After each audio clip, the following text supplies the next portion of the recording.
Estão me ouvindo, pessoal? Tá, ótimo, então. Uma coisa também que eu ia mencionar, peraí, ele não tem mais pausa de gravação. Estranho, viu? Eu lembro que o Meet tinha pausa de gravação. E ele não tem mais. É uma pena, porque a vantagem, por exemplo, um intervalo, alguma coisa, você tem que deixá-lo gravando durante todo o intervalo.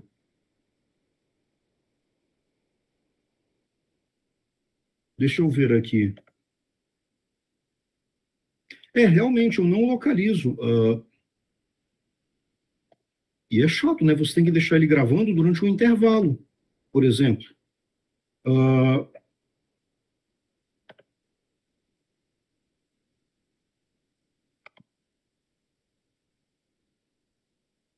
se você interromper, ele corta a gravação.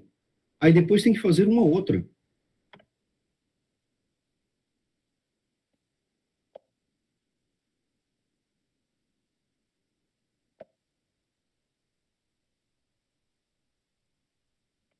Estou procurando aqui, mas realmente não.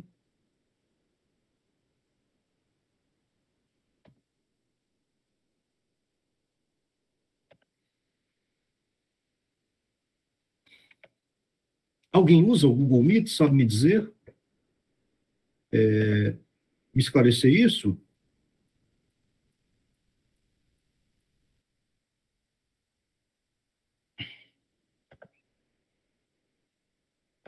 Ninguém sabe?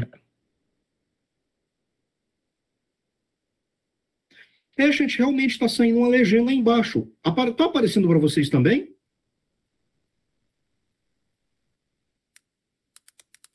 Está ou não Aqui está? não, professor. Hum? Aqui não. Não? Não. Lívia, está aparecendo a legenda eu falando e agora você também. Gente, que interessante. Peraí, eu vou mandar para a Gabriela. Gabriela, você está aí, né?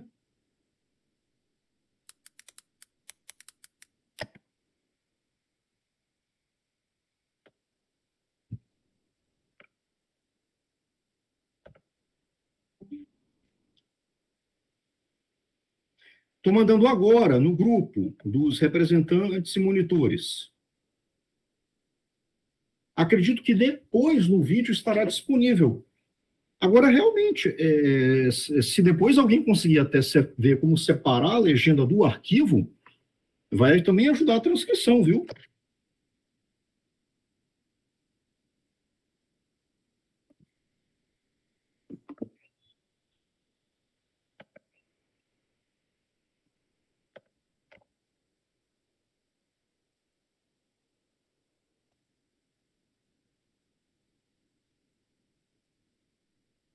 Ó,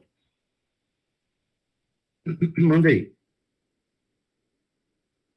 Peçam para quem enviar para vocês.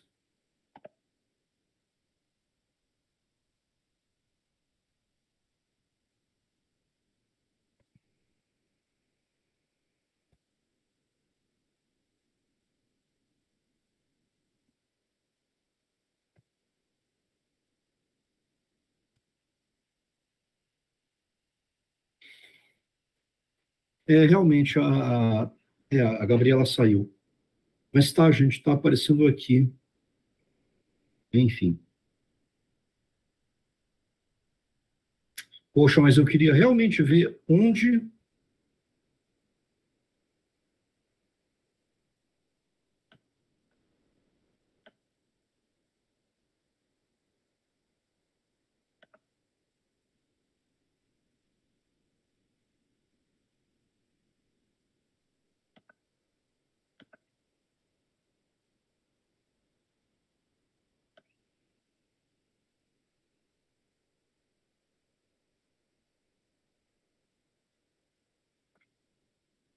Oi, Gabriela. Eu mandei um print aí. Você compartilha com o pessoal, por favor?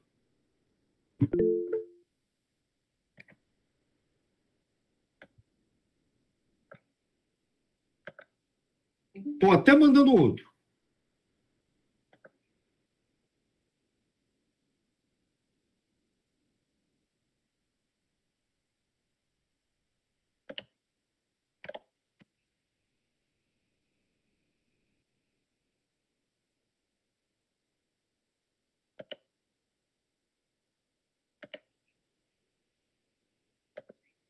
Bem, tá, então...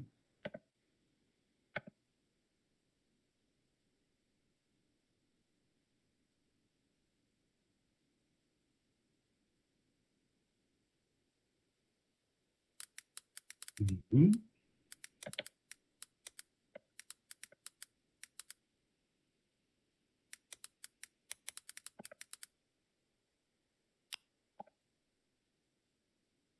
Não, não aparece para vocês. Para mim aqui aparece. Bom, mas está bem, então. Não, tudo bem. Vamos lá. Bom,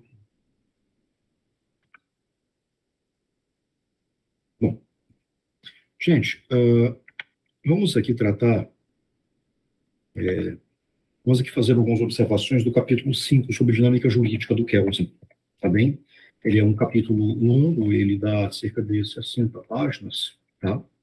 É um capítulo também que tem uma boa dose aí de complexidade, mas vamos, pelo menos, tentar elucidar alguns itens fundamentais.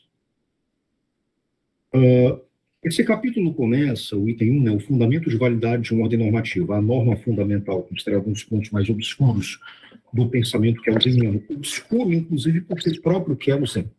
Ele, tá, várias vezes, ao aludir à norma fundamental, ele vai ou acrescentar novas coisas, ou desdizer outras, certo?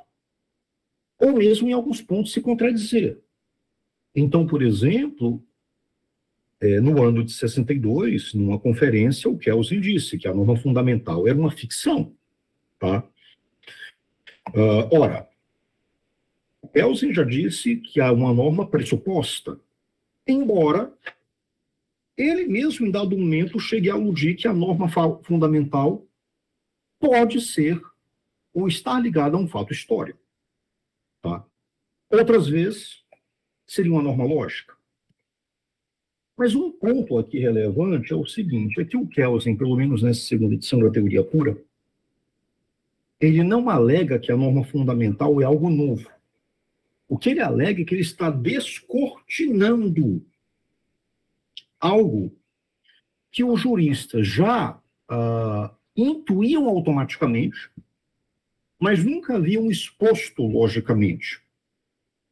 Semelhante aos conceitos freudianos de id, ego e superego. Freud nunca alegou que ele inventou esses conceitos, certo?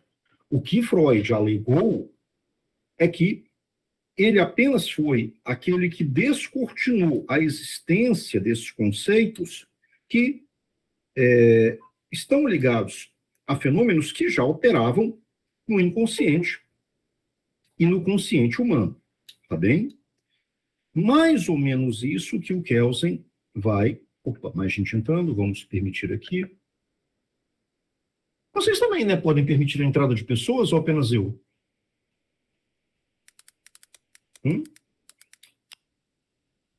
Apenas eu? Tá bem. Então, vamos lá. O Kelsen aborda a questão relativa ao fundamento de validade. Qual, no fim das contas, é o fundamento de validade? Uma ordem jurídica. E aí tem o clássico exemplo kelseniano, que é o exemplo, por exemplo, que é o exemplo, vamos lá, do pai que manda o filho fazer a lição de casa. O filho diz, por quê? Se o pai disser, ora, você precisa fazer a lição de casa porque você tem que estudar para ser gente, menino, para você um dia ter um bom emprego, para você um dia, enfim, ter um bom salário, ter estabilidade na vida, porque se você não estudar, você vai virar um vagabundo, certo? E eu não quero sustentar filho vagabundo, não. Então, isso seria uma resposta jusnaturalista, porque ela encerra uma fundamentação moral. Certo? Não quero filho preguiçoso, não quero filho vagabundo, Um filho meu tem que se dar bem na vida. Isso envolve uma série aí de valores morais, certo? De valores morais envolvidos. Ainda que seja uma moralidade, tá? Ainda que seja uma moralidade instrumental, a aquisição do conhecimento, um meio de se obter uma boa posição socioeconômica, que seja. Mas é uma moralidade. Por outro lado, o pai pode apenas responder: você tem que fazer a lição porque eu estou mandando. Isso seria uma resposta positivista. O pai está determinando uma conduta ao seu filho cujo fundamento de validade não é o conteúdo desta conduta, e sim a autoridade que ele possui. Mas aí vem a pergunta: e de onde vem esta autoridade deste pai? Tá? Bom, aí você pode aludir, por exemplo, você pode aludir a várias coisas, a vários fundamentos, mas vamos aqui pensar no fundamento religioso, tá bem? O quarto mandamento está previsto: honrar pai e mãe, certo? Honra teu pai e tua mãe para que teus dias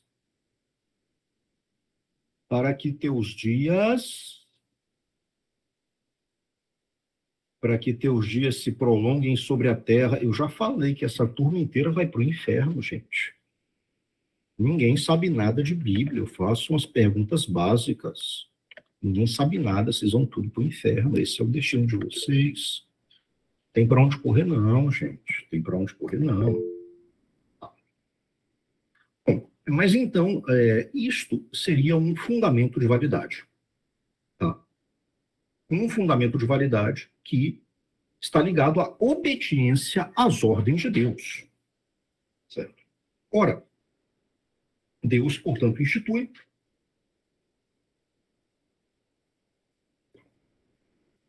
o poder, a autoridade dos pais, tá certo? E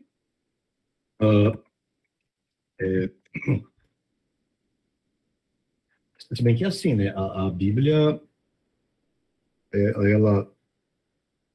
ela fala isso, né? Mas Paulo, em duas epístolas, a Epístola aos Colossenses e a Epístola aos Efésios, nos Colossenses, Paulo diz: não atormenteis seus filhos. É interessante porque é muito comum, né, que em escritos religiosos e morais encontremos a regra da obediência dos filhos em relação aos pais. Mas isso que está em Paulo, em Colossenses e Efésios, inverte a coisa e adverte os pais, né, sobre a conduta em relação aos filhos. Eu acho interessante. Não atormentai seus filhos, certo? Não fica enchendo o saco, não fica falando coisa o dia inteiro, meu Deus do céu. E isso em Efésios, em Colossenses é ainda mais drástico. Não provoqueis a ira de seus filhos, certo? Não provoqueis a ira de seus filhos, tá? Então, enfim, quando os pais de vocês estiverem enchendo muito a paciência, vocês falam, cadê aqui? Até localizei. Colossenses, capítulo 3, versículo 21, certo? Olha que bacana, certo? Não irritais, não atormentais vossos filhos. Bom, mas vamos lá. Gente, prosseguindo aqui, só que Kelsen não está disposto a defender uma teoria de fundamento metafísico, de fundamento religioso do direito. Então, Kelsen menciona o exemplo dos 10 mandamentos, tá? Estritamente como um meio de ilustrar o seu raciocínio, o raciocínio que ele vai desenvolver sobre a norma fundamental. Tá bem? Então, é preciso ter em mente isso, tá? Para a gente não eventualmente se confundir e pensar, olha, o Kelsen está aqui falando de Deus, da Bíblia, mas como? Ele não é um positivista? Não, gente, ele está usando isso, repito, para ilustrar, tá, o raciocínio, certo, que ele vai empregar para desenvolver, para expor sua teoria da norma fundamental. Norma fundamental é lei fundamental, norma hipotética fundamental, lei hipotética fundamental, tá? Tem várias expressões, mas norma fundamental acabou ficando a mais conhecida, tá bem? Mas então, como eu estava dizendo, Kelsen não vai, certo? Em relação a essa Grundnorm, certo? Literalmente uma norma maior, uma norma fundamental, Grundnorm, ele não vai poder admitir que a Grundnorm do direito seja Deus, seja o diabo, seja qualquer coisa metafísica, tá bem? Vocês sabem, né, que tem umas teorias religiosas do maniqueísmo, né, que primeiro Deus cria o universo, aí vem o diabo e corrompe e Deus desiste do universo. Então a gente está sendo governado pelo capeta, gente, isso é muito triste. Nossa, é que é uma teoria que dá até vontade de você acreditar, né, que é tanta coisa. Até os ETs, né, estão chegando. Vocês viram aí os ETs? Pois é. Então, gente, como é que o Kelsen vai fazer aí esse fundamento dele? Primeiro ponto, né? Aquela distinção, princípio estático, princípio dinâmico. O princípio estático analisa a norma ali na fotografia. O princípio dinâmico é o filme, o desenvolvimento. Tá? Se a norma é um personagem surge, certo? Ele tem uma origem e ele tem um fim. Supondo que seja um filme biográfico. Essa origem e fim desse personagem é a dinâmica de sua vida. Tá?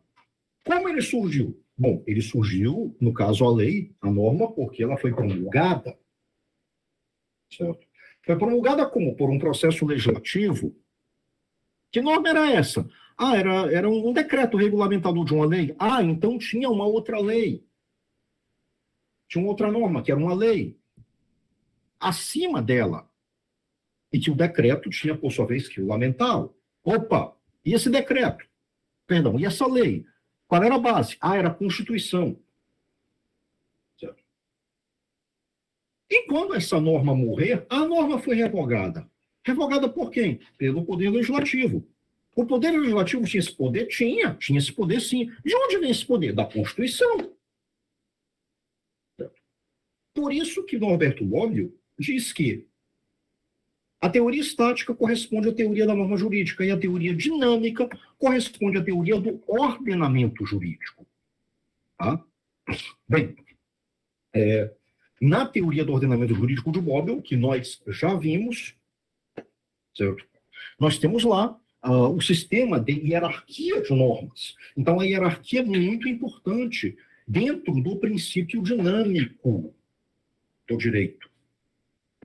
Bom, justamente, gente, como diz o Kelsen, o princípio segundo o qual se opera a fundamentação da validade das normas desse sistema é um princípio dinâmico. Porque a fundamentação de validade das normas estará inserida necessariamente no pensamento, no raciocínio hierárquico sistemático da ordem jurídica. E isso é teoria do ordenamento jurídico, meus queridos. Tá? Isso é teoria do ordenamento jurídico. Então, muito bem. Nós chegamos, então, ao fundamento de validade da ordem jurídica aqui, certo? Como eu já falei, Kelsen recusa um raciocínio metafísico, religioso, etc. O exemplo dos 10 mandamentos é meramente ilustrativo. Mas vamos lá. Determinado ato jurídico está respaldado num decreto. está respaldado numa lei, que está respaldado na Constituição. E aí? O que vem antes? Certo? O que vem antes? Bom, Kelsen dá um exemplo prático. Ele se refere a uma sentença judicial, tá? Ele se refere a uma sentença judicial. Quem quiser acompanhar, pelo menos na minha versão, está na página 140. Ele se refere a uma sentença judicial que aplica, tá, uma penalidade, certo? Uma pena de morte, ok? Inclusive por enforcamento. Um sujeito comete homicídio e é condenado à forca. Mas, assim, né, nessas horas você realmente vê como o Kelsen era um sujeito prolixo. Veja, isso está no final da página 139 para início 130. Ele diz: a propósito de um ato de coerção, por exemplo, quando o indivíduo, VG, né, uma sigla que significa, por exemplo, quando o indivíduo tira a outro compulsoriamente a vida. Gente, ele não conseguiria escrever quando um indivíduo mata outro. Não, ele escreve quando tira compulsoriamente a vida. Desculpa, mas é até o caso de se perguntar. O Kelsen, como é que ele escreveria? Fulano, João estuprou Maria. Ele diria, João compulsoriamente manteve relação com Maria? Gente, realmente, as pessoas que falam que o Kelsen é um autor difícil, tem gente que aí faz um certo snobismo intelectual. Ah, não, é porque você não tem a necessária fluência para entender papapá. Não, gente. Vai me desculpar. O cara poderia apenas escrever. Por exemplo, fulano comete homicídio. Não, ele diz, fulano tira compulsoriamente a vida de outro. Certo? Enfim, certo? Perdão, não é ele que é enforcado, é ele que enforca o outro. Aí ele diz, provocando sua morte por enforcamento, tá? Ele já não falou que o sujeito tirou compulsoriamente a vida do outro? Para que repetir provocando a morte? Como é que o cara ia tirar a vida do outro sem provocar a morte? Me diga isso. Certo? Ele poderia apenas dizer, fulano assassinou outro, mediante enforcamento. Fulano enforcou o outro. Não. Certo? Então, de fato, era um sujeito que não, o dom dele não era a escrita. Certo? Em essência era isso. Mas, enfim, tá? Aí vem a pergunta, né? Esse é um ato jurídico, tá?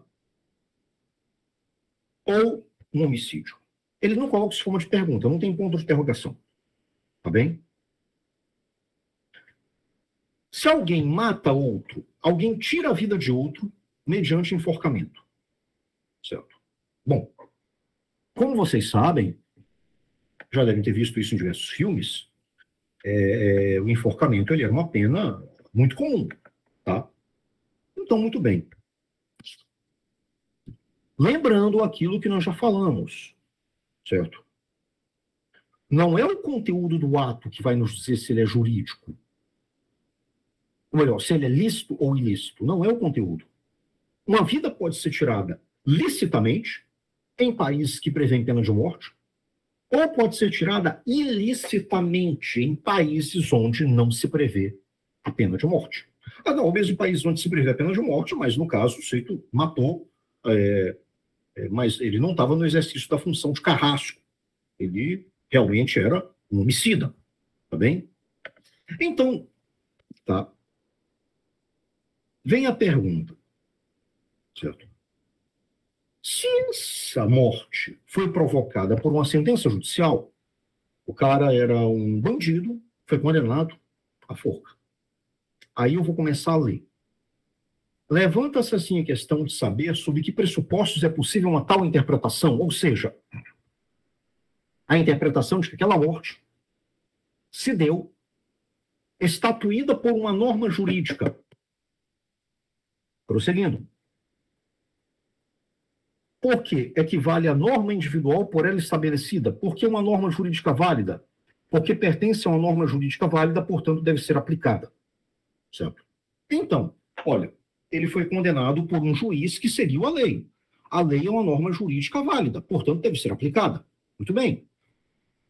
Kelsen prossegue. A resposta a essa questão é porque esta norma individual foi posta em aplicação da lei penal, que contém uma norma geral por força da qual, sob os pressupostos que no caso vertente se apresentam, deve ser aplicada a pena de morte. Tá? Deve ser aplicada a pena de morte. Certo? Prosseguindo.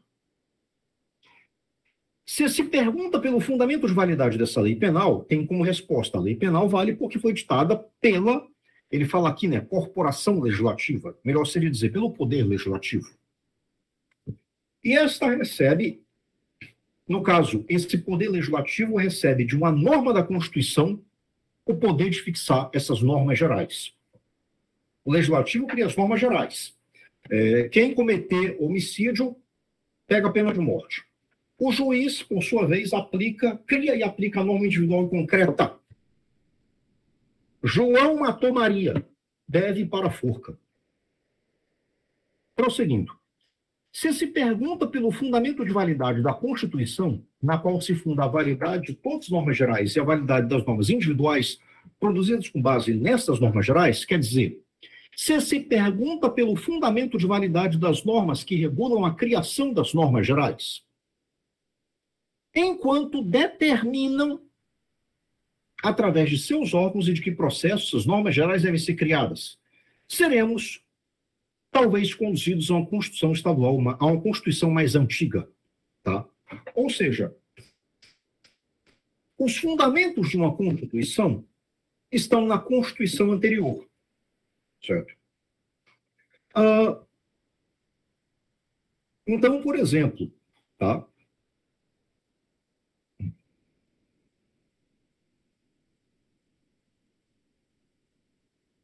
Determinado país tem uma Constituição, mas é a sua quinta Constituição, digamos.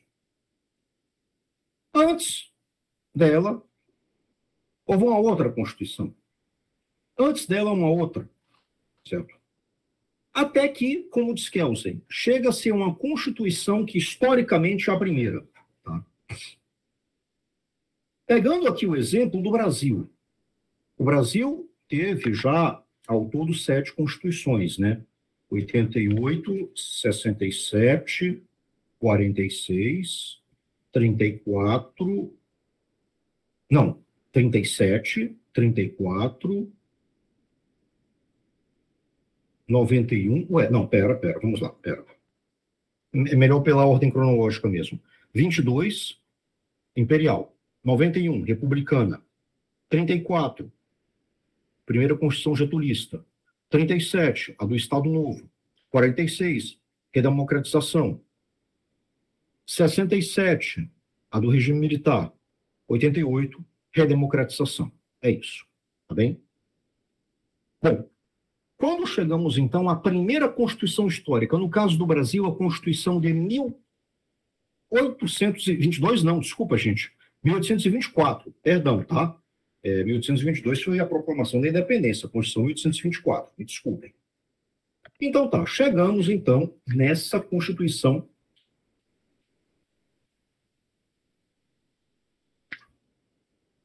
histórica original, tá?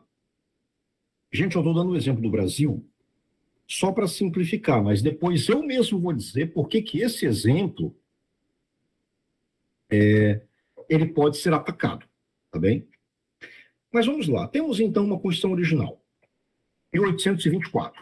Assim se chega, finalmente, a uma Constituição que é historicamente a primeira, a qual já não surgiu por um processo idêntico e cuja validade, portanto, não pode ser reconduzida a de uma outra procedente de uma norma positiva fixada por autoridade jurídica, mas que é uma Constituição estatal, uma Constituição que surgiu revolucionariamente, quer dizer, rompendo com um domínio, tá?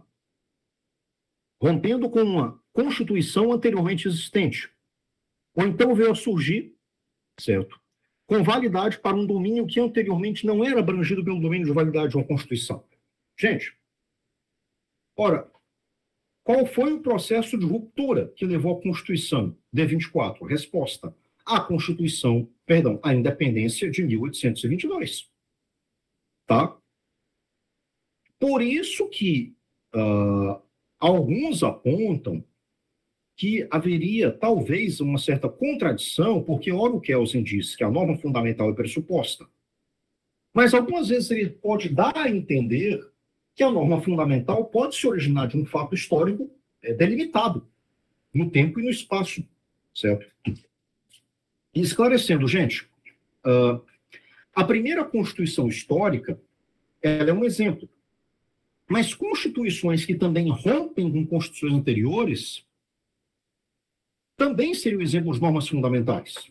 Ora, eu disse a vocês que o exemplo que eu dei do Brasil, ele poderia ser atacado. Poderia sim. De que maneira? Ora, no Brasil tivemos situações de constituições que não decorreram da Constituição anterior, porque elas também foram produto de rupturas e não de continuidades. A Constituição de 1891 foi ruptura. Por quê? Decorreu da República, que depois a monarquia. A Constituição 34 foi ruptura, que decorreu, certo? Que decorreu da tomada do poder por Getúlio Vargas nos anos 30, da Revolução de 30. Professor, Getúlio Vargas, na verdade, tomou o poder, foi um golpe, não foi uma revolução. Gente, vocabulário kelseniano, certo?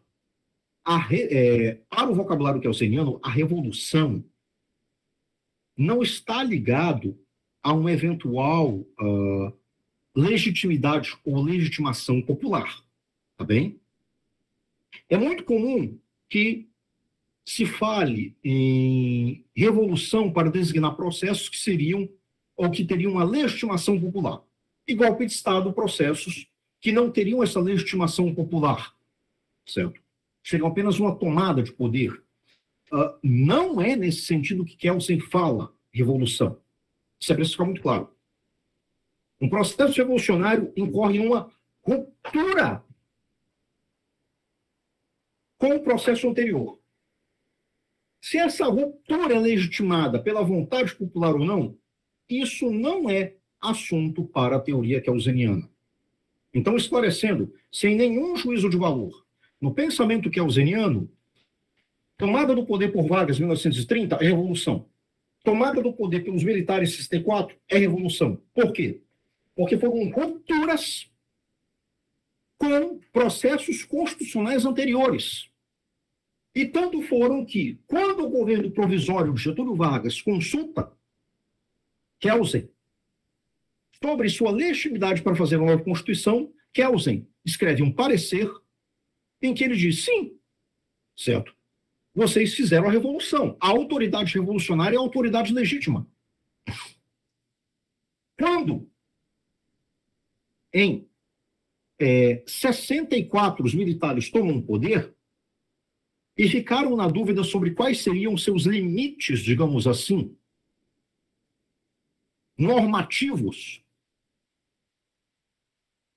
foi chamado Francisco Campos, ministro de Getúlio Vargas, certo?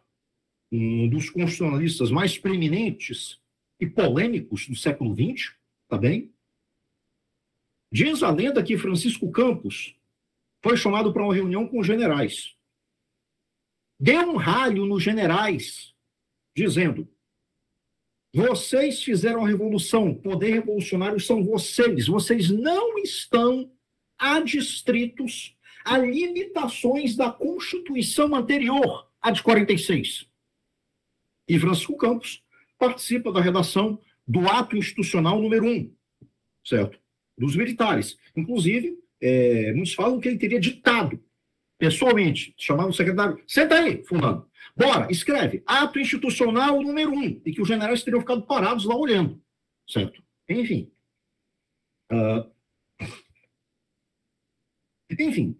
Como dizem os italianos, né, se não é vero é bene trovato, né? Se não é verdadeiro é bem contado. Mas o parecer do Kelsen para o governo getulista, isso não é lenda, não. Gente, esse parecer existe, tá bem? Ele foi traduzido, se eu não me engano, pelo professor Ari Marcelo Solo, que o coloca no anexo do seu livro sobre teoria da soberania. Tá? O Teoria da Soberania, se eu não me engano, foi esse. Fiquei na dúvida agora. Prosseguindo. Muito bem, vamos aqui prosseguir, tá bem?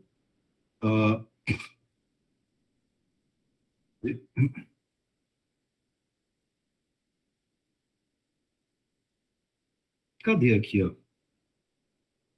Peraí. Ai, droga, me perdi. Desculpe. Apertei sem querer a tecla que foi lá para baixo.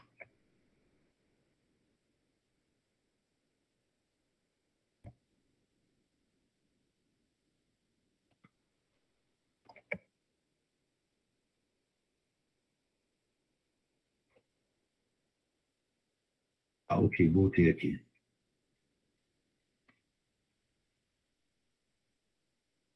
Se se toma apenas em consideração a ordem jurídica estatal e não também o direito internacional, se pergunta pelo fundamento de validade de uma Constituição estatal, que foi historicamente a primeira, quer dizer, de uma Constituição que não veio, tá, à existência pela via de modificação constitucional de uma Constituição anterior.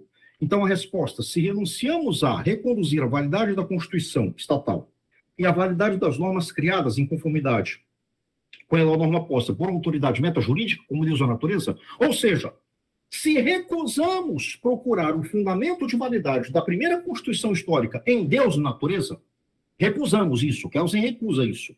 Apenas pode ser que a validade desta Constituição, a aceitação de que ela constitui uma norma vinculante, tem de ser pressuposta para que seja possível interpretar os atos postos em conformidade com ela, como criação ou aplicação de normas jurídicas gerais válidas e os atos postos em aplicação dessas normas jurídicas gerais, como criação ou aplicação de normas jurídicas individuais válidas.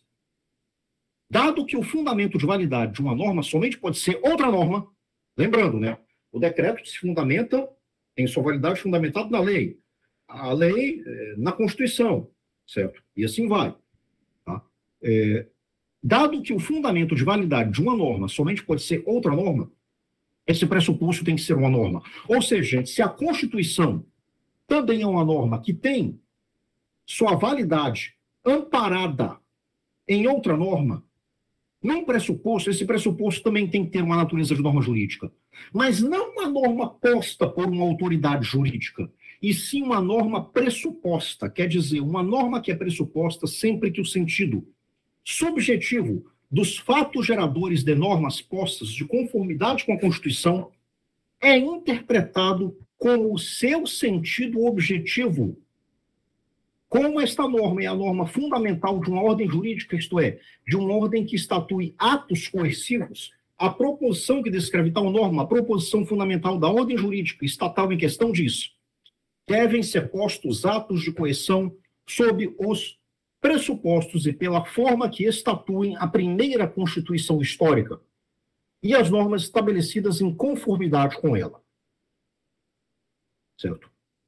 Portanto, as normas de uma ordem jurídica cujo fundamento de validade comum é esta norma fundamental não são, tá, como mostra a recondução à norma fundamental anteriormente descrita, um complexo de normas válidas, colocadas uma ao lado das outras, tá? Mas uma construção escalonada de normas supra- e infraordenadas umas às outras. Gente, eu sei que isso parece tanto confuso, mas, em essência, a norma fundamental da primeira Constituição histórica, ou da Constituição que inaugura um novo momento histórico, rompendo com a Constituição anterior, ou seja, a Constituição revolucionária, tá? O fundamento de validade é a norma fundamental. A norma fundamental, por sua vez, implica, certo, numa obrigação pressuposta de que, olha, temos que obedecer à Constituição. Certa vez eu perguntei ao professor Alexandre Travessone, que é um tradutor de Kelsey no Brasil, se ele considerava que a norma fundamental poderia ser equiparada ao contrato social. Porque o contrato social, certo?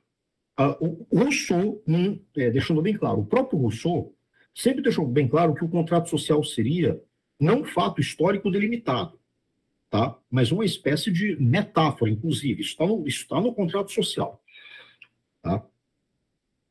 E, por essa metáfora, digamos assim, há um arranjo social que pressupõe esse contrato, certo? Mas aí vem a pergunta, alguém viu esse contrato?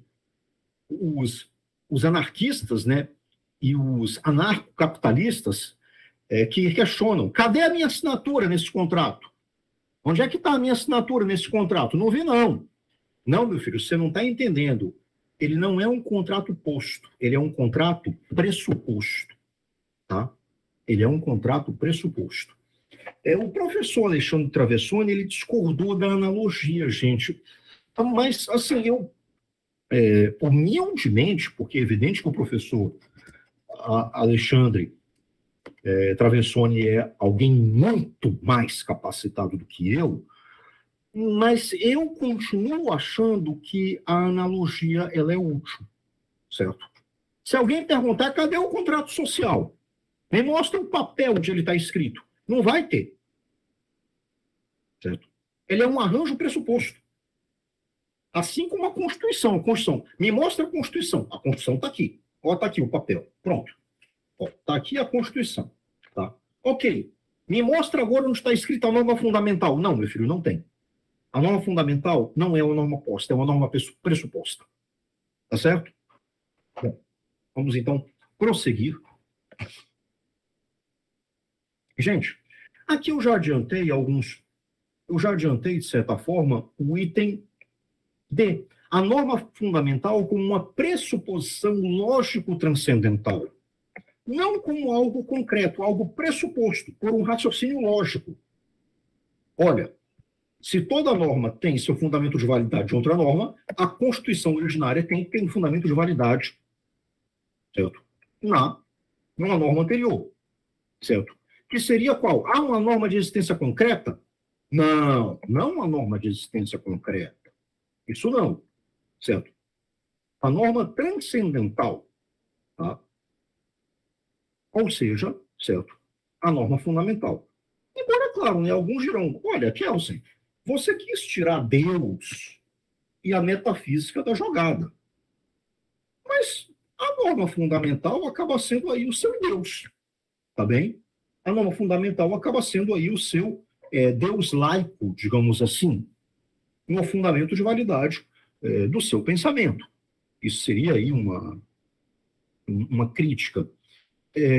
Mas, enfim, né, o fato é que seja mitos religiosos ou laicos, há de fato toda uma teoria que explica que as sociedades não podem viver sem mitos, certo?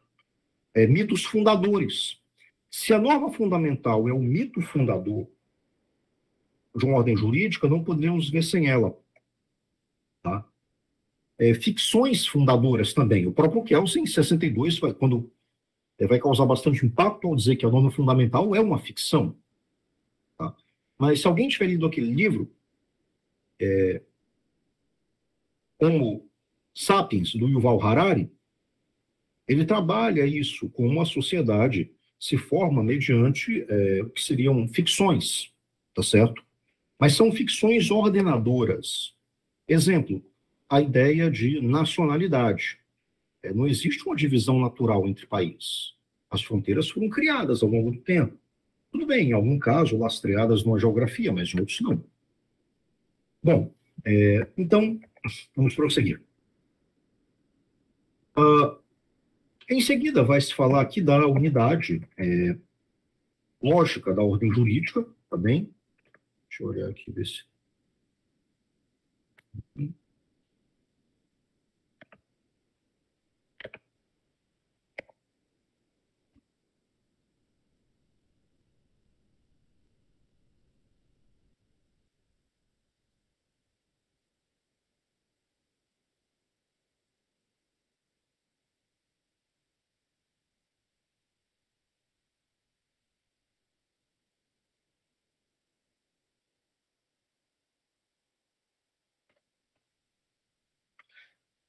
Sim, a unidade da ordem jurídica e os conflitos de normas, certo? Bem, gente,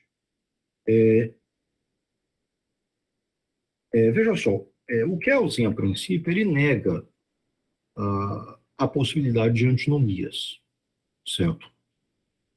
Por quê? Porque se as normas estão escalonadas numa hierarquia, tá? Não há que se falar em conflito. Por quê?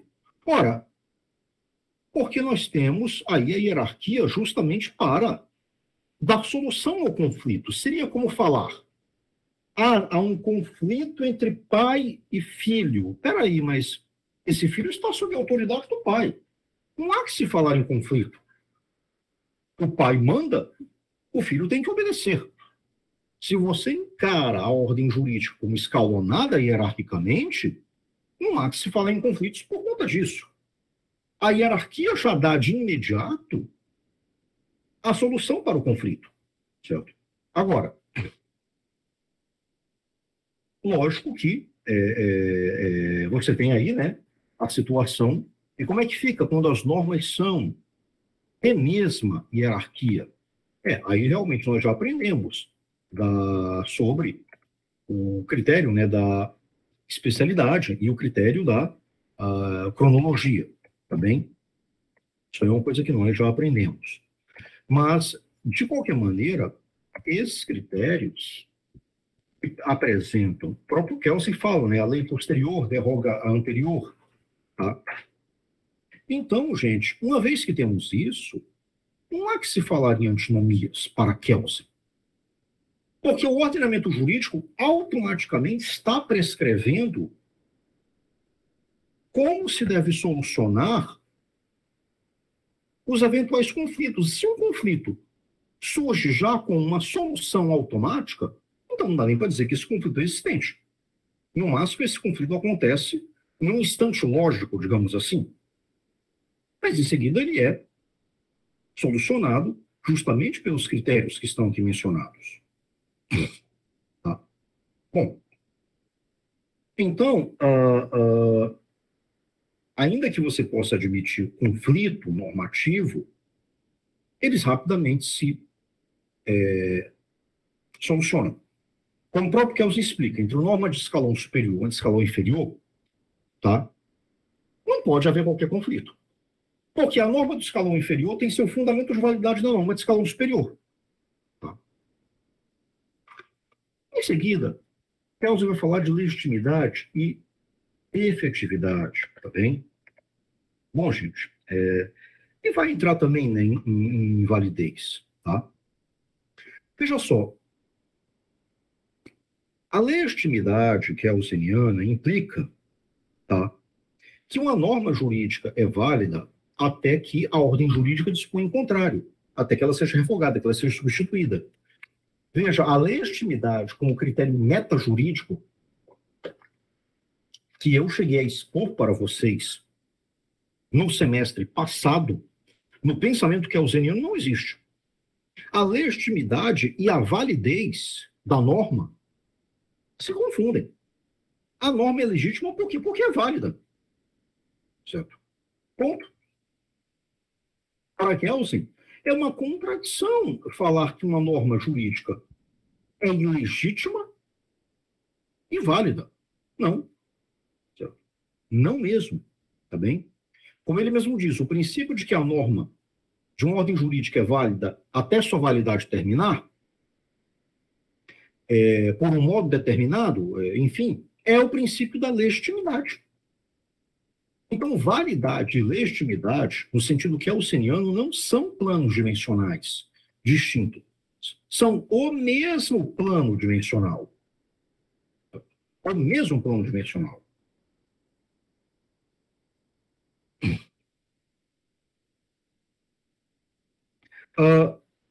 E aí, pois bem, inclusive, a própria discussão que eu estava mencionando. A revolução é só quando for legítima, legitimada pelo povo. Falei para vocês, se para Kelsen isso não tem importância nenhuma. Certo?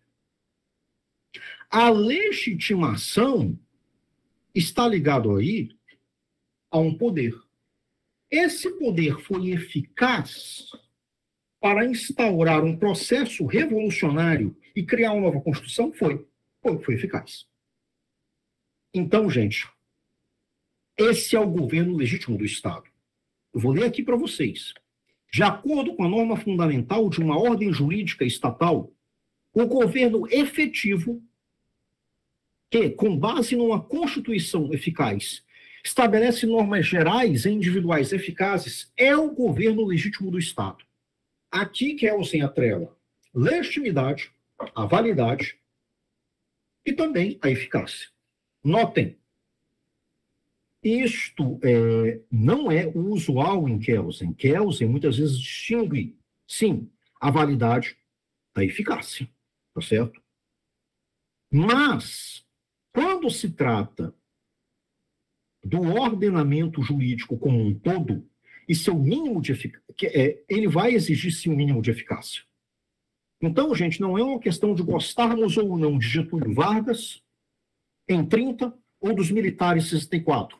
No pensamento kelseniano, a Revolução de 30 é revolução.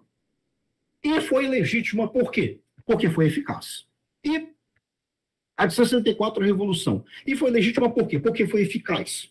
Um novo grupo se coloca no poder rompendo com a ordem jurídica anterior. E aí vem a pergunta, mas e se a revolução fosse derrotada, certo? Como tivemos tantas vezes na história do Brasil. Como vocês sabem, o início da independência teve, né, diversas revoltas que se estenderam, revoltas regionais, que a última delas a ser debelada foi a Revolução Farroupilha, né, em 1845. Ou seja, tivemos aí 2 décadas de revoltas, de insurgências internas.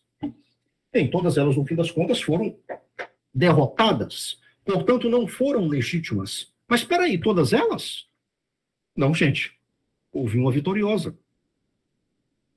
A antiga província de Cisplatina pertencia ao Império Brasileiro. Mas, em 1828, sua revolução foi vitoriosa e tornou-se a República Oriental do Uruguai. Montevidéu era para ser nossa, gente. Ou umas praias bonitas, ó, negócio bacana, viu? Mas, enfim, não se pode ter tudo. Não, mas o Uruguai é um bom país. Eu acho que o Uruguai está melhor sem o Brasil, sinceramente. Mas, enfim, gente, criou-se, portanto, um novo governo no Uruguai. Uma nova ordem jurídica, uma nova Constituição. Foi eficaz, sim. Ora, conseguiu a independência do país. Portanto, foi legítima, gostando ou não do governo uruguaio. Tá bem? Ok?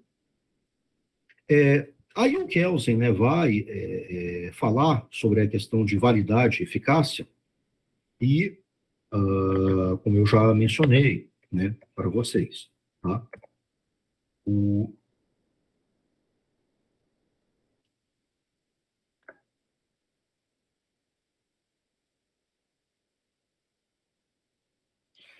Como ele diz no início, nesta limitação revela-se a conexão, já repetidas vezes acentuada antes e sumamente importante para uma teoria do direito positivo, entre validade e eficácia do direito. A determinação correta desta relação, tá? A determinação correta desta relação é um dos problemas mais importantes e, ao mesmo tempo, mais difíceis de uma teoria jurídica positivista. Certo? Bom, gente, por que isso? Resposta. Ele diz que a teoria positivista ela é posta numa tarefa de lidar com 2 extremos. Certo? Qual é o extremo? A tese de que validade e eficácia não tem nenhuma conexão. Nenhuma. E o outro extremo? Validade se identifica com a eficácia. Kelsen diz, a primeira teoria, o primeiro pensamento é a teoria idealista, justnaturalista, inclusive. E o segundo, certo? É a teoria realista, tá? Então, um idealista, justnaturalista dirá, variedade é uma coisa, eficácia é outra. Um realista dirá, não, variedade e eficácia são a mesma coisa. Kelsen, certo? Ataca ambas as teorias. Ele diz, a primeira teoria é falsa, tá bem? Ela é falsa, tá? Por quê? Porque existe uma conexão entre o dever ser da norma jurídica e o ser da realidade natural, certo? Até porque a norma jurídica, para ser válida, ela é posta por um ato da ordem do ser. A norma jurídica é uma norma de dever ser, mas ela é posta por um ato no mundo do ser. A autoridade legislativa promulga aquela ordem, aquela lei. A segunda também é falso, até pelo motivo óbvio, né? Inúmeras vezes vemos situações onde leis válidas são desrespeitadas, são ineficazes. Qual a solução proposta pela teoria pura do direito, tá? Para isto? Ele vai responder: a solução proposta pela teoria pura do direito é, assim como a norma de dever ser, como o sentido do ato de ser que a põe, se não identifica com esse ato, assim, a variedade do dever ser de uma norma jurídica, se não identifica com a sua eficácia da ordem do ser, a eficácia da ordem jurídica como um todo e a eficácia de uma norma jurídica singular são, tal como o ato que estabelece a norma, a condição da validade. Tá bem? Desculpem. Tal eficácia é condição, no sentido de que uma ordem jurídica como um todo e uma norma jurídica singular já não são consideradas como válidas quando cessam de ser eficazes. O que é isso, gente? Isto é a teoria do mínimo de eficácia, tá? Kelsen está aqui dizendo, olha, aqueles que dizem que validade é 100% igual à eficácia, os realistas estão errados. Muitas vezes a norma vai ser válida, mas vai ser desrespeitada. Aqueles que dizem que as duas coisas não têm nada a ver, estão errados, tem sim algo a ver. O que seria então esse liame? Que não é nem tudo nem nada, é o mínimo de eficácia, gente. É a teoria do mínimo de eficácia. Tá? Seja para a ordem jurídica como um todo, seja para a norma jurídica singular. O que isso significa? Olha, gente, vamos pegar o Brasil com sua altíssima taxa de homicídios.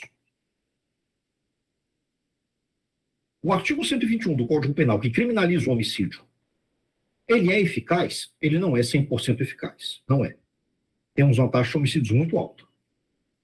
Mas ele também não é totalmente ineficaz. Ressalvados, infelizmente,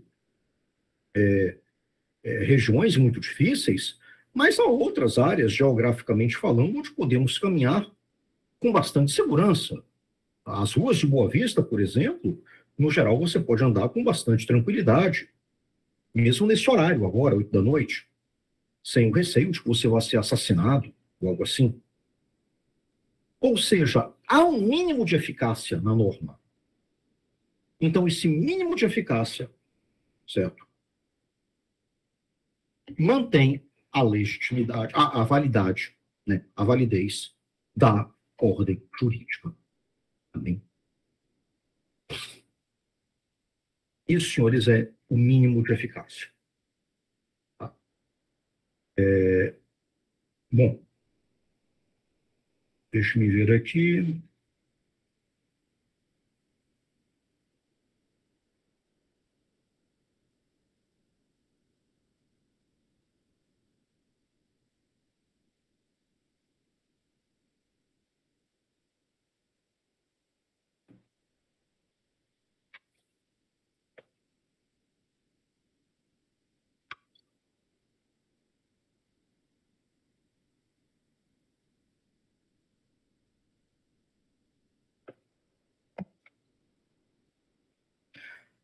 Bem, em seguida, Kelsen vai falar de uma fundamental do direito internacional, certo?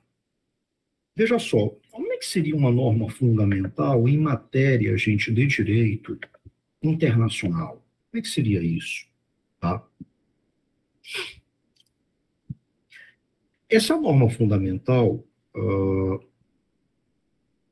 vamos lá, ela atua como um fundamento de validade da norma internacional, só que de alguma maneira passou a integrar esse ordenamento. O que acontece?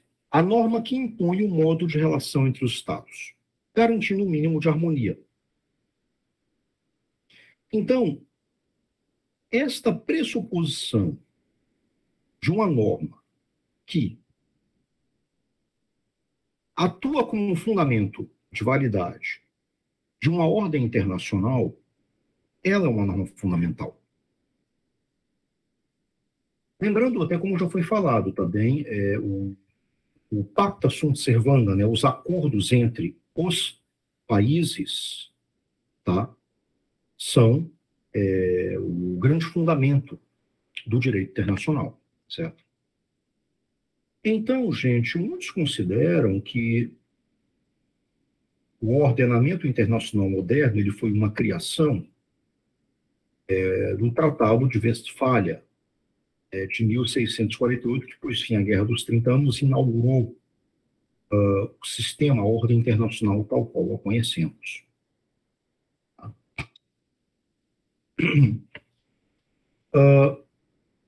Poderíamos, talvez, daí extrair, certo, uma norma fundamental para o direito internacional?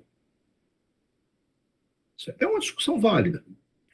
O próprio Kelsen, quando ele afirma aqui, vamos lá, na norma fundamental do direito internacional também não está contida qualquer afirmação de um valor transcendente ao direito positivo, nem mesmo do valor da paz, que o direito internacional geral, criado pela via consuetudinária, e o direito internacional particular garantem. Tá? O direito internacional e as normas jurídicas estatais, que sobre a pressuposição primado lhe estão subordinadas, são válidos ou vigentes, não porque ou na medida em que realizam o valor da paz. Podem realizar este valor, sim, na medida em que valem. E valem se pressupõe a norma fundamental que institui o costume dos Estados como fato gerador do direito. O costume, gente, ele é uma das principais fontes do direito internacional ao lado do Pacta Sunt Servanda. Mas como esclarece Kelsen, não é o valor interno que está aí no fundamento de validade. Não é. Tá? Uma das características da Paz de Westfália, que pôs fim à Guerra dos 30 Anos, é que a Guerra dos 30 Anos começou com um conflito religioso. E acabou. Só que o caráter religioso foi sendo perdido com o tempo. Principalmente porque a coalização vencedora da Guerra dos 30 Anos era formada por um país católico, a França, e um país protestante, a Suécia. Eram aliados. E, para completar, a França ainda havia se aliado a outro país, a Holanda, outro país protestante. Tanto é que a Holanda, no contexto da Guerra dos 30 Anos, foi que obteve o seu reconhecimento como nação independente pela Espanha. Ou seja, a ideia, portanto, de que questões religiosas, valores religiosos deveriam ser o fundamento de validade de alianças e tratados internacionais, isso caiu por terra, gente. E, mais uma vez, Kelsen nos lembra, não é o valor intrínseco de algo que irá definir a validade disso. Kelsen também falar sobre a teoria da norma fundamental e o direito natural, tá certo? Bom, minha água está acabando.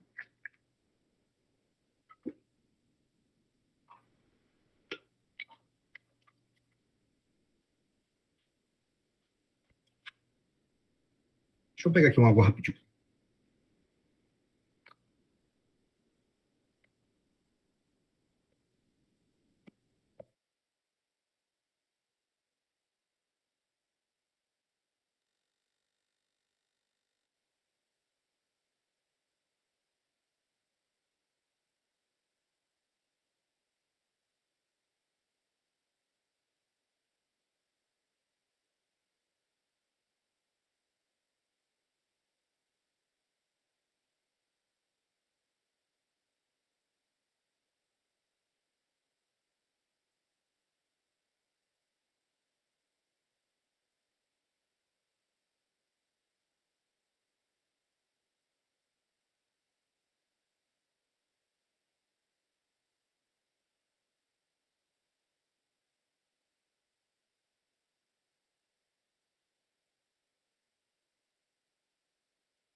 Que relação Kelsen estabelece entre sua ideia de norma fundamental e o direito natural? Veja só, o Kelsen diz que, a rigor, também se poderia apontar uma norma fundamental, uma norma pressuposta no direito natural. Ora, o direito natural mesmo, ele é o primeiro a dizer que o direito positivo deve se amparar num fundamento de validade meta-jurídico. Ou seja, num fundamento de validade que está além do direito positivo. Pode ser a natureza, pode ser a razão, pode ser Deus. Lembrando, tá, o direito natural existe um direito natural racionalista, um direito natural teológico e um direito natural natural mesmo, literalmente, né? Um direito natural estrito sensu. Tá? Ora, o fato é que, em todas as situações, a busca do fundamento do direito natural também está fora da ordem jurídica. Então, o Kelsen, não que ele seja um justnaturalista, é evidente que ele não é, mas ele diz que, olha, a rigor, também se pode dizer que o justnaturalista, o direito natural, tem a sua norma fundamental. Certo? Bom, inclusive, ele mesmo diz, né, que a norma fundamental para o direito natural em sentido estrito seria: devemos obedecer aos comandos da natureza. Isso, repito, tá? A norma fundamental para o direito natural no sentido estrito. Tá bem? Ou então, se for um direito natural teológico, as normas são assumidas, como ele diz, né, como imanentes à natureza, quando se admite que na natureza está a vontade de Deus. Certo? Porém, aí ele em seguida vai dizer, né, que aí já entramos numa suposição metafísica e que, portanto, isso não pode ser aceito por uma teoria científica do direito, que é a que ele defende, certo? Ou seja, na teoria pura, Deus não existe. Tá? Bom, prosseguindo então.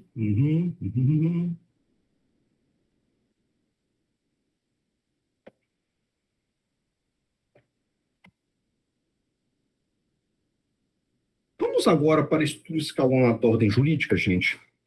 Isso aqui é uma coisa que a gente pode passar mais rapidamente. Por quê? Porque é algo que nós já vimos. Essa estrutura escalonada funciona dentre as normas postas. As normas postas. Temos o quê? Começamos, evidentemente, pela Constituição. Tá certo? Começamos pela Constituição, tá? Que pode ser estatuída pela via legislativa ou pela via consuetudinária. Tá certo?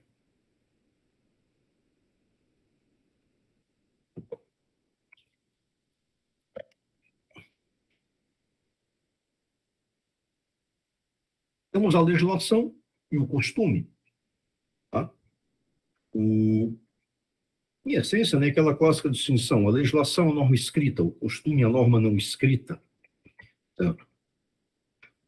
Lembrando, né, que nós vamos ter diferente peso do costume e da legislação em ordenamentos jurídicos romano-germânicos, né, de civil law, ou ordenamentos jurídicos de common law, uma característica, certo, mais de fundamento consuetudinário. Mas, por favor, como eu já falei, common law não é sinônimo de direito consuetudinário. Isso é um erro até grosseiro. Peço a vocês, mas é um erro comum. Peço a vocês que não cometam. Então, muito bem. Prosseguindo, certo? Nós temos a lei e o decreto. Ora, senhores, a lei, normalmente, ela é um produto, certo? Ela é uma normativa que deriva a fundamentalidade da própria Constituição. Já o decreto deriva da lei, imediatamente da lei, e somente, imediatamente, digamos assim, da Constituição. Certo? O decreto, ele existe como diploma normativo e subsume-se à lei. Hein? Prosseguindo.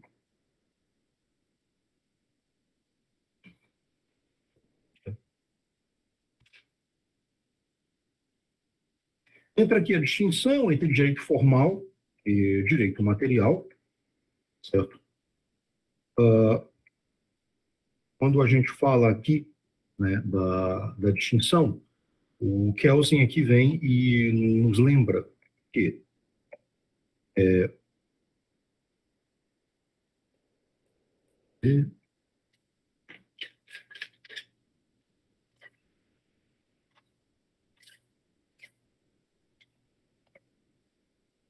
fazer a leitura de um trecho aqui. Sim. As normas gerais criadas por via legislativa como leis ou decretos, ou por via consuetudinária, devem ser aplicadas pelos órgãos para tal competentes, tribunais e autoridades administrativas. Esses órgãos aplicadores do direito têm de ser determinados pela ordem jurídica, quer dizer, é necessário que se determine sob que condições determinado indivíduo funciona como juiz ou autoridade administrativa. É, porém, necessário determinar também o processo pelo qual deve ser exercida a sua função, isto é, a aplicação das normas gerais. A norma geral que liga a um fato abstratamente determinado, uma Você função... precisa desbloquear o telefone primeiro. Desculpa. A Siri aqui está. A norma geral que liga a um fato abstratamente determinado, uma consequência igualmente abstrata, precisa, para poder ser aplicada, de individualização.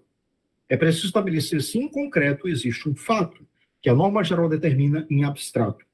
E é necessário por um ato concreto de coerção, isto é, ordená-lo e depois executá-lo, para este caso concreto, ato de coerção, esse que é igualmente determinado em abstrato, pela norma geral. A aplicação de uma norma geral a um caso concreto consiste na produção de uma norma individual, na individualização ou concretização da norma geral. E por isso a função da norma geral a aplicar também pode consistir em determinar o conteúdo da norma individual, que é produzida através do ato judicial administrativo, da decisão judicial ou da resolução administrativa. Tá? Bom, a essas duas funções correspondem, né? A primeira, a determinação desses órgãos e do processo a observar por eles. Segunda, determinação do conteúdo das normas individuais a produzir nesse processo judicial administrativo. A essas duas funções correspondem duas categorias de normas jurídicas que usualmente costumam distinguir: normas de direito formal e normas de direito material. Como direito formal, designam-se as normas gerais através das quais são regulados a organização e o processo das autoridades judiciais e administrativas, chamados processo civil, penal e administrativo. Por direito material, entende-se as normas gerais que determinam o conteúdo dos atos judiciais e administrativos, tá bem? Gente, aqui, certo, nessa distinção entre direito formal e material, é aquilo que normalmente chamaríamos, certo? Por um lado, uma distinção entre um direito adjetivo e um direito, certo, substantivo, tá? Por isso que o direito substantivo ele é comumente chamado de direito material. E o direito adjetivo chamado de direito processual. Não se fala tanto em direito formal aqui. A lei prevê que o homicídio é crime. Muito bem. Isto é direito material. Todavia, para que alguém seja julgado por esse crime, é necessário um processo judicial. Essas são as normas de direito formal. Em seguida, o Kelsen vai tratar aqui de fontes do direito, tá certo? Dizendo que as duas fontes principais são que a legislação e o costume, certo? São designadas realmente como as duas fontes do direito.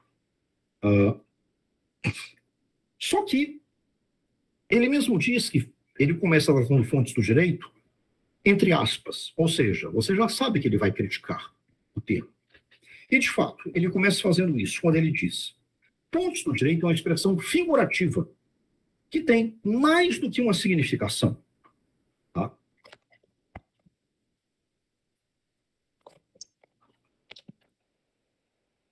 Essa designação cabe não só aos métodos acima referidos, mas a todos os métodos de criação jurídica em geral, ou a toda norma superior em relação à norma inferior cuja produção ela regula. Certo? Gente, a rigor, portanto, fonte do direito não precisa ser apenas a fonte primária, não. Certo? Não precisa ser apenas a Constituição, pode ser a lei. Porque a lei gera um decreto, por exemplo. Tá. Pode-se, por fonte do direito, entender-se também o fundamento de validade de uma ordem jurídica, especialmente o quê? O último fundamento de validade, a norma fundamental. Essa seria, então, a fonte das fontes. Tá certo? Essa seria a fonte das fontes.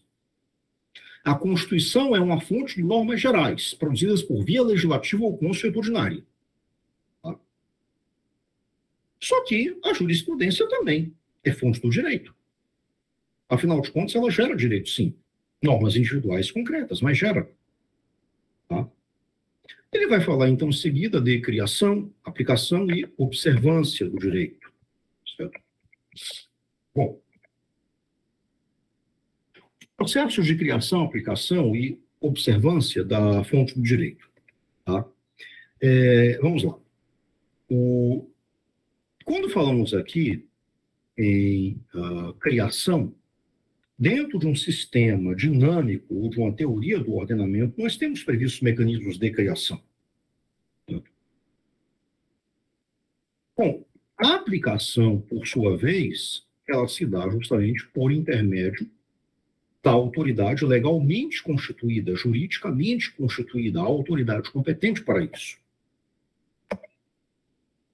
Já a observância do direito, esta observância aqui é o comportamento, evidentemente, dos súditos, certo? Em relação à norma jurídica. Tá? Mas, como se deixa claro também, a criação e a aplicação são funções jurídicas específicas. A observância, não exatamente. Por quê? Porque a observância está fora do ordenamento jurídico. A observância está no povo.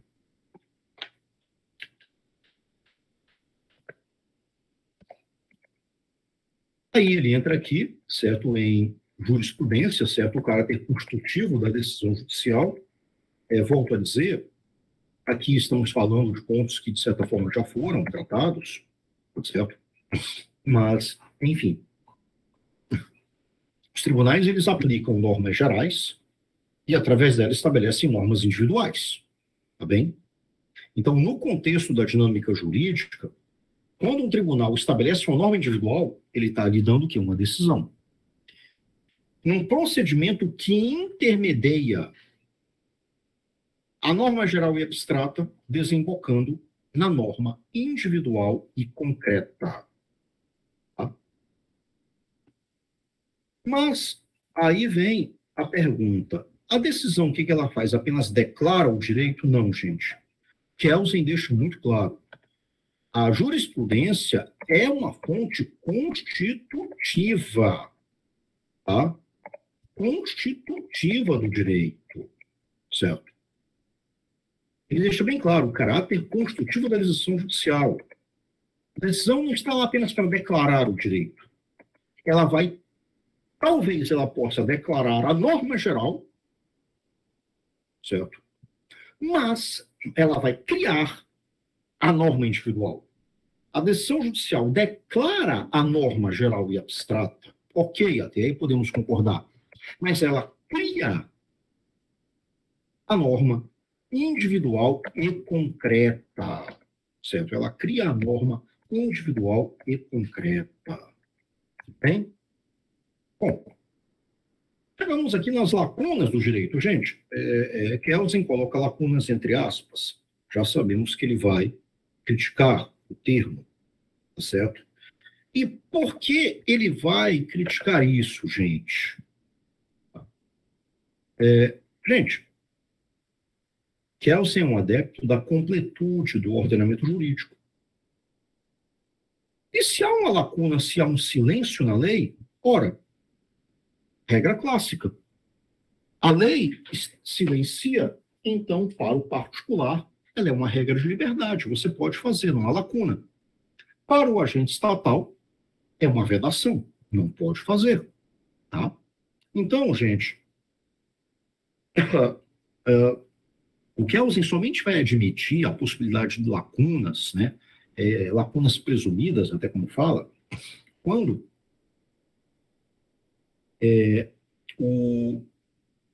a ausência de uma norma for algo buscado, deliberadamente buscado pelo legislador. Tá? Então, o legislador tem um interesse específico em não legislar sobre o assunto. Certo? Então, gente, isso daí seria, eventualmente, uma lacuna, mas que mesmo assim o Kelsen coloca isto com muito cuidado. Tá? E, como ele até mesmo diz, né, como as leis são obra humana, tal possibilidade não está excluída. Tá? Ele distingue também lacunas próprias de lacunas técnicas, certo? O que ele mesmo diz, né? As lacunas técnicas são consideradas possíveis mesmo por aqueles que, de um ângulo positivista, negam a existência de lacunas próprias. A lacuna técnica é quando o legislador se omite de regular algo que realmente, tecnicamente, deveria regular. O legislador cria determinada obrigação, mas não diz quem vai ser o órgão que vai fiscalizar o cumprimento dessa obrigação. Então, aqui o Kelsen, eventualmente, até poderia aceitar uma lacuna, tá? Porque, de fato, temos aí uma situação onde algo deveria ter sido regulado, mas não foi, certo? Bom, vai falar aqui da criação de normas jurídicas gerais pelos tribunais, né, o juiz como legislador, flexibilidade do direito e segurança jurídica. Bom, aqui o Kelsen vai entrar num ponto que é, digamos assim, ainda mais nos dias atuais, né, que é bastante polêmica. O judiciário, ele é um criador de normas individuais concretas, quando ele aplica as normas gerais e abstratas. Até tudo bem. Mas e a criação de normas gerais pelos tribunais? O juiz como legislador. E como fica aí a segurança jurídica? Certo? Temos aí o clássico problema do ativismo judicial. O ativismo judicial é quando o juiz incorpora o papel de legislador. Não era o legislador de norma individual e concreta, lastreada em norma geral e abstrata, e sim o criador mesmo de, como o próprio Kelsen diz, tá? O criador de normas jurídicas gerais. Certo? O criador de normas jurídicas gerais. Bem, geralmente por que isso ocorre? Bem, costuma-se alegar que certas situações são injustas, o legislador não resolve e caberia ao juiz resolver. Tá? Então, o senso de justiça seria norteador desta postura. Certo? Ocorre que, como já falamos, o conceito de justiça em Kelsen, a justiça ela é relativa. E, justamente por isso, a justiça não é um critério que possa ser levado em conta de uma maneira objetiva para arbitrar questões de ciência do direito. Certo? Isso aqui acaba sendo o grande problema. Também. Bom, ele vai entrar aqui na teoria do negócio jurídico. Ele deixa bem claro, o negócio jurídico é fato, sim, criador do direito. Quando duas partes fecham um contrato, estão criando o direito. Não estão apenas aplicando a norma geral abstrata, estão criando norma individual e concreta. Certo? Quando ele fala em seguida na administração, administração aqui ele quer dizer, gente, a função administrativa ou executiva do Estado. Temos a legislativa, temos a judiciária e temos a administrativa, certo?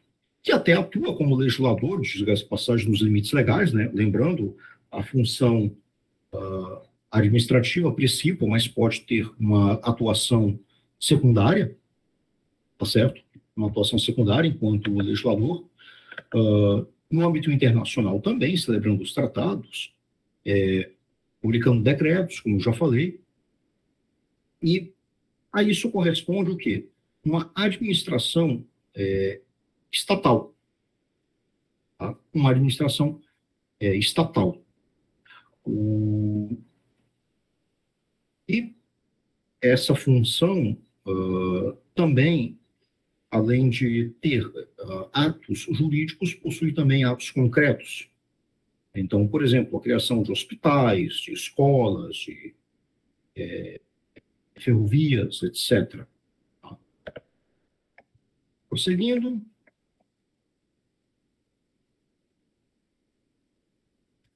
O conflito entre normas, diferentes escalões. Como se lida com a decisão judicial ilegal? A decisão judicial que viola a lei. Tá, gente. Deve haver, sem dúvida alguma, um controle de constitucionalidade, de legalidade. Tá? E, por sua vez, deve se prestar a corrigir anomalias ou decisões judiciais ilegais ou leis inconstitucionais. Certo? No caso, a decisão judicial ilegal é aquela que destoa das normas gerais. A lei inconstitucional, por sua vez, é aquela que, certo, anula, desculpa, perdão, é aquela que destoa da Constituição. Agora, gente, uma observação. Né? Mesmo os atos ilegais, enquanto não forem objeto de impugnação, eles surtirão efeitos. Tá? Eles surtirão efeitos. Então, determinado ato inconstitucional ou ilegal é praticado por uma autoridade. Enquanto ele não for impugnado e declarado nulo, ele vai continuar surtindo efeitos. Ainda, portanto, que ilegal ou inconstitucional, paradoxalmente, ele integra, tá, a norma jurídica. Ainda que a validade aí seja transitória, porque a invalidade pode ser decretada a qualquer momento, certo? A invalidade pode ser decretada a qualquer momento aí, tá? Mas enquanto não for, nós temos ou não essas normas ilegais, essas decisões ilegais ou leis inconstitucionais, elas continuam integrando, sim, o ordenamento jurídico.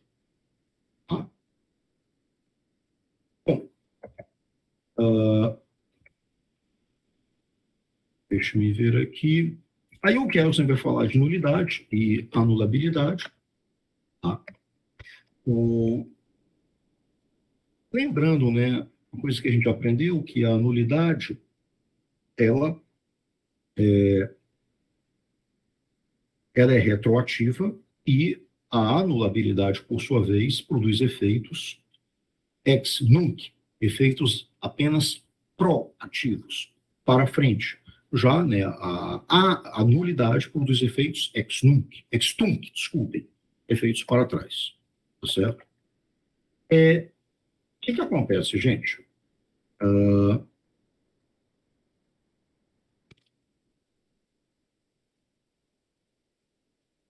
O Kelsen, quando vai tratar, tá, disto, ele vai adicionar aí algumas distinções. Veja só. Ele diz o seguinte: do que acima fica dito, também resulta que dentro de uma ordem jurídica não pode haver algo como a nulidade. Que uma norma pertencente a uma ordem jurídica não pode ser nula, mas apenas anulável. Por quê, gente? A distinção é sutil, tá? Você já deve estar cansado, mas eu já estou terminando.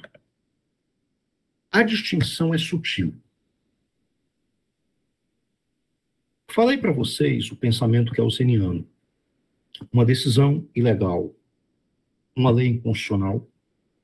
Enquanto a validade perdão, enquanto a invalidade não for declarada, ela continua válida no ordenamento jurídico. Tá? Ela continua surtindo efeitos. Ora, gente, como é que uma coisa nula surte efeitos? Ah, ela já era nula desde o princípio, por isso que a nulidade tem efeitos retroativos. Nula? Como assim? Quer dizer que não aconteceu? Sem entrar no mérito da questão, mas muito está se acusando, certo? Nesse momento, o judiciário está realizando, principalmente o STF, detenções ou atos que seriam nulos de pleno direito. Mas como assim nulos? Ora, as pessoas estão sendo presas.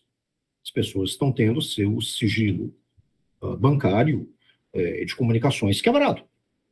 Como é que você vai dizer que veio de algo de nulo? Como assim? Certo? Você vai dizer para o cara que está preso, olha, isso é tudo fruto da sua mente, tá? Isso aqui tudo é nulo. Fique tranquilo. E se você for pensar ainda naqueles que vinculam a validade e a existência com planos dimensionais da norma jurídica, o pessoal do construtivismo lógico atrela a existência e a validade, você ainda diz, olha, você está preso? Não, mas isso aqui é uma norma que não existe. Pô, peraí. Concorda comigo que uma coisa que não existe é meio estranho algo que não existe gerar prisão, gerar quebra de sigilo? Sigilo bancário, sigilo de comunicações, de WhatsApp, de tudo isso?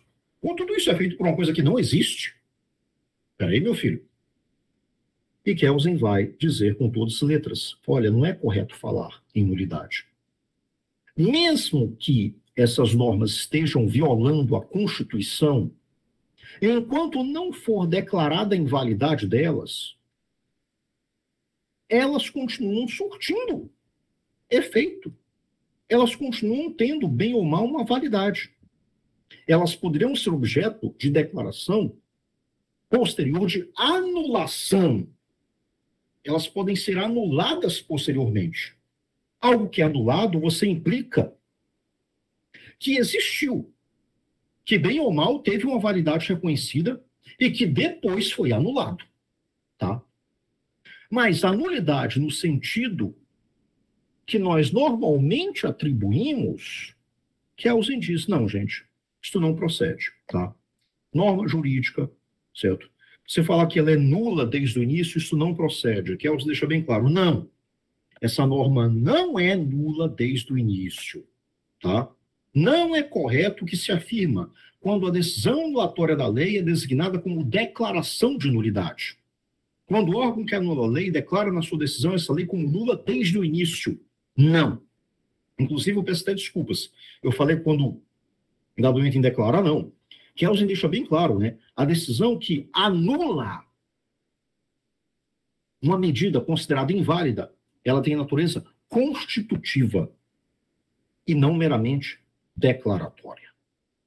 Certo? Bom, pessoal, é isso aqui. Tá bem? Encerramos. Muito obrigado pela atenção de vocês, tá certo? Eu vou ficar acordado até um pouco mais tarde para mandar hoje mesmo ainda esse vídeo. Tá bem, queridos? Alguma dúvida?